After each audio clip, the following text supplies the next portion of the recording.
Terima kasih Anda masih bersama kami di Kompas Petang, saya Cynthia Rompas. Saudara Wakil Presiden terpilih Gibran Rakabuming Raka merespon gugatan yang diajukan pasangan Capres Anies Muhaimin dan Ganjar Mahfud ke Mahkamah Konstitusi agar pemilu diulang tanpa dirinya.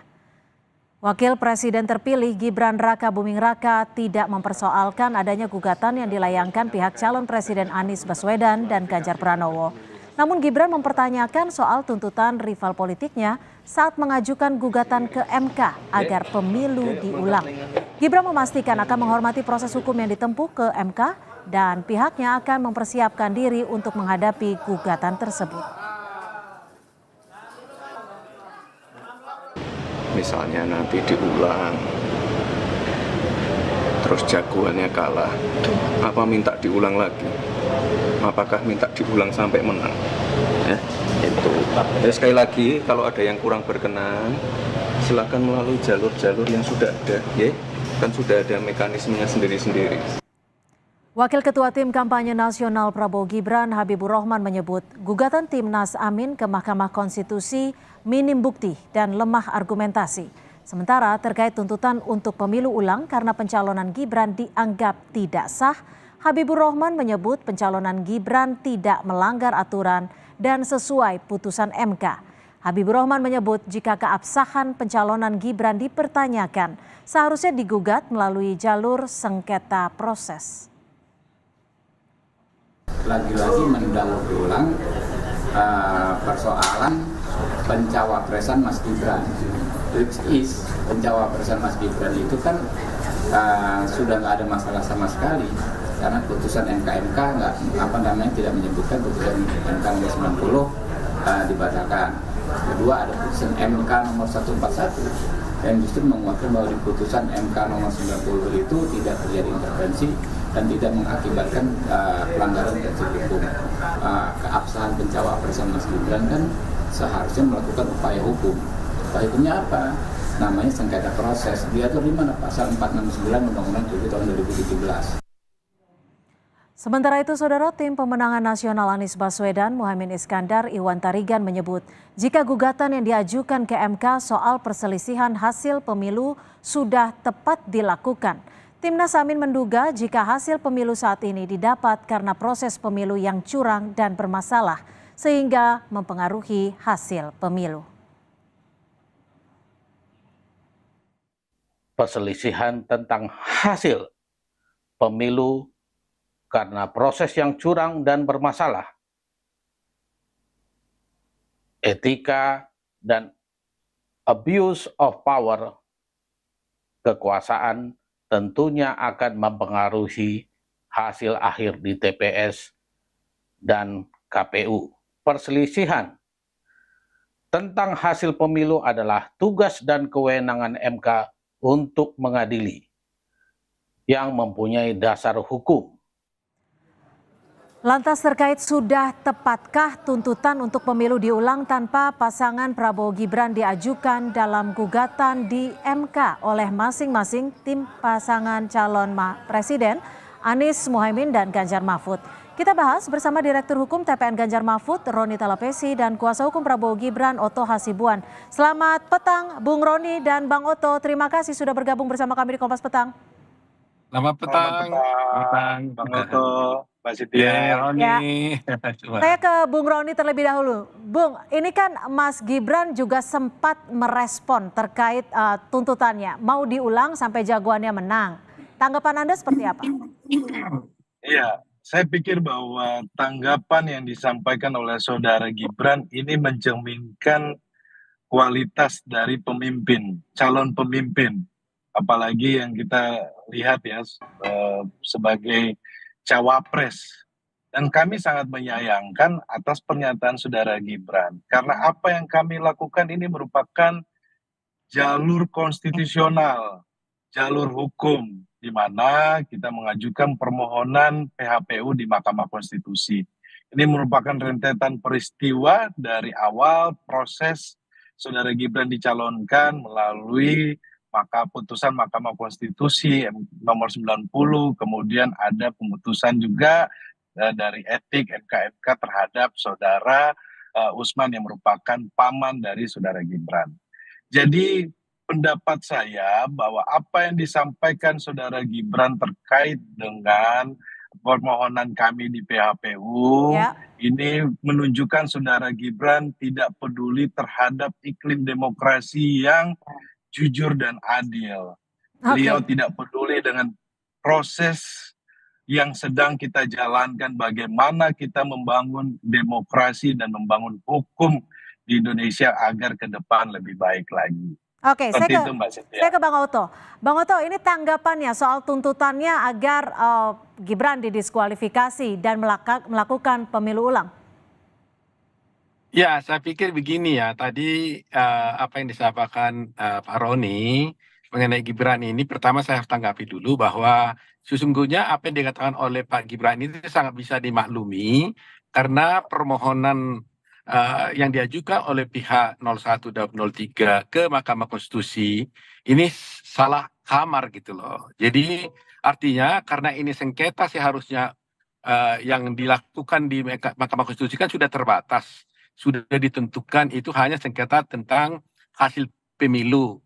Nah, sedangkan di dalam permohonan-permohonan yang diajukan, itu isinya semuanya itu soal TSM, soal pelanggaran pemilu, yang oleh Undang-Undang Pemilu tahun 2017 itu sudah diatur bahwa kalau soal-soal pelanggaran itu harus diajukan melalui Bawaslu, gitu loh ya.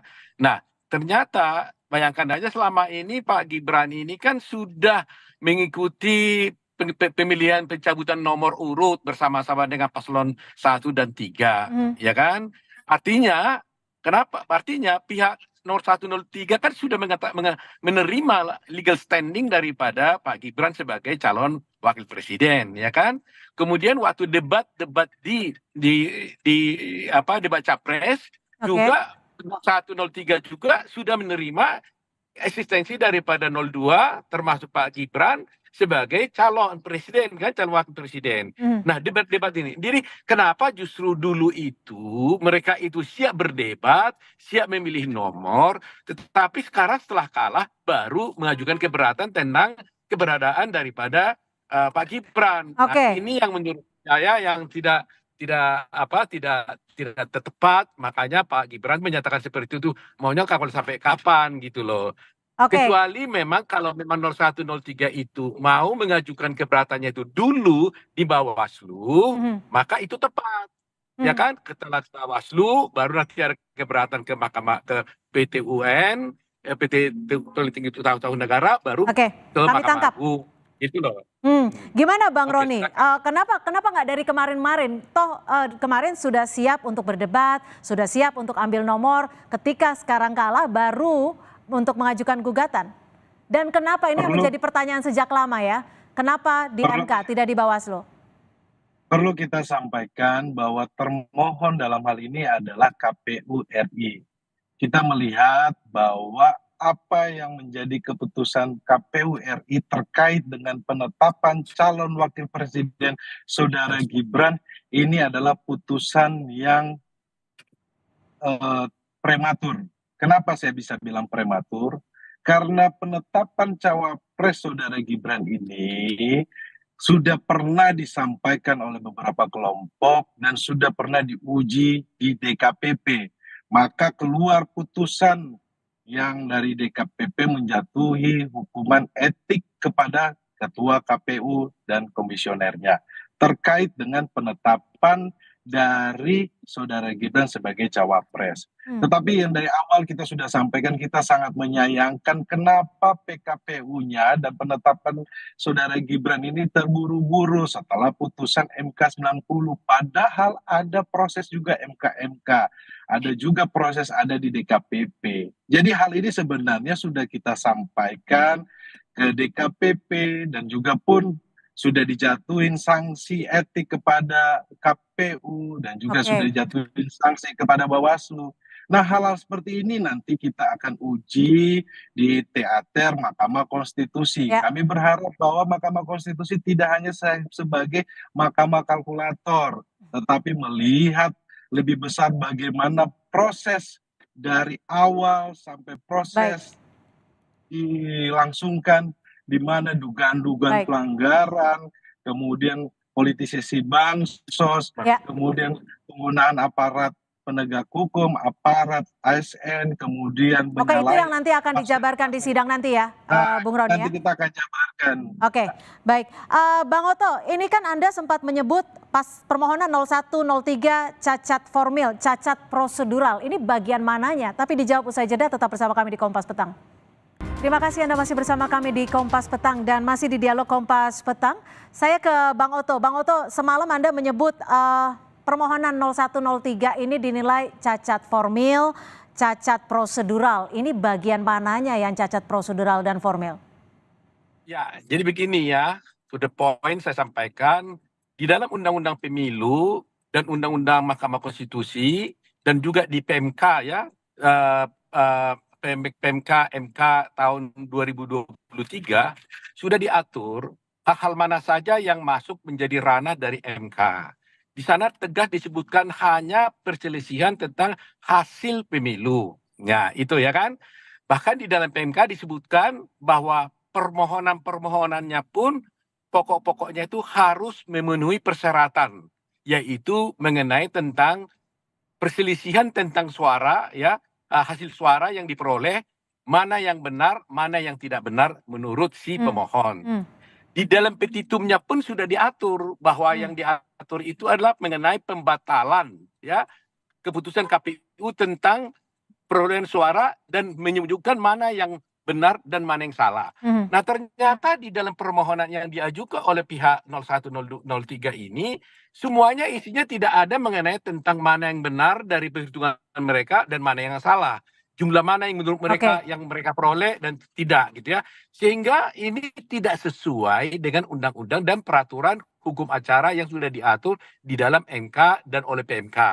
Nah, karena tidak sesuai dengan hukum acara, maka ini sudah cacat prosedural, cacat formil. Oke, ditahan Jadi, sampai dalam di situ. hukum Bagaimana Bung dikatakan Roni dinilai sudah cacat prosedural, cacat formil?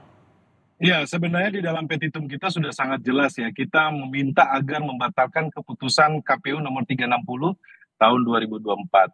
Jadi terkait dengan rincian yang tadi disampaikan oleh Bang Oto bahwa tentang perselisihan, kami juga menyampaikan argumentasi kami. Kami menyampaikan juga perbandingan kami. Tetapi yang lebih luas lagi adalah kita melihat bagaimana proses pemilu yang terjadi.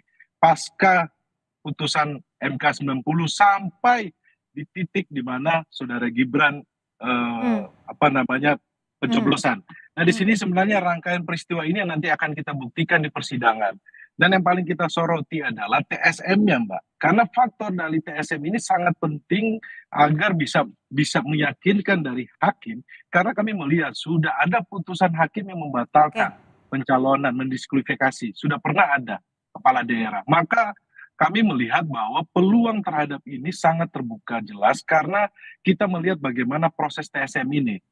Contohnya saja ya, garis besarnya bagaimana bansos digelontorkan dengan secara masif kemudian diarahkan untuk memilih 02. Contohnya di DKI, kelihatan sekali di mana ada sembako kemudian kantongnya warnanya biru. Nah, hal-hal seperti ini banyak sekali yang akan menjadi pembuktian. Tapi gini Bung Roni, ini kan soal dasar posisi Gibran untuk maju Pilpres ini kan juga masuk dalam gugatan TPN. Padahal sudah ada putusan MK saat itu. Apakah tepat untuk menggugat ini ke MK padahal yang memutuskan juga MK? Begini Mbak Cynthia, yang kita gugat ini adalah KPU. Pihak termohon ini adalah KPU berdasarkan penetapannya saudara Gibran. Karena apa? Diperkuat dengan ada putusan DKPP. Nah, ini kan semua satu peristiwa, rangkaian peristiwa hukum yang ada gitu. Maka kita ajukan kepada kepada hakim Mahkamah Konstitusi. Nah, terkait dengan peristiwa yang kita akan buktikan terkait dengan TSM, kemudian terkait dengan penggelontoran bansos, kemudian terkait dengan keterlibatan aparat, kemudian bagaimana menggunakan fasilitas negara, hal-hal seperti ini yang sudah terlihat di depan publik, di hadapan publik, ini akan kita buktikan dan kita dalami lebih dalam lagi. Baik, itu, Bang Oto, ini kan nanti akan masuk dalam permohonan gugatan. Anda sebagai pihak terkait, nanti jawaban-jawabannya sudah disiapkan sedemikian rupa?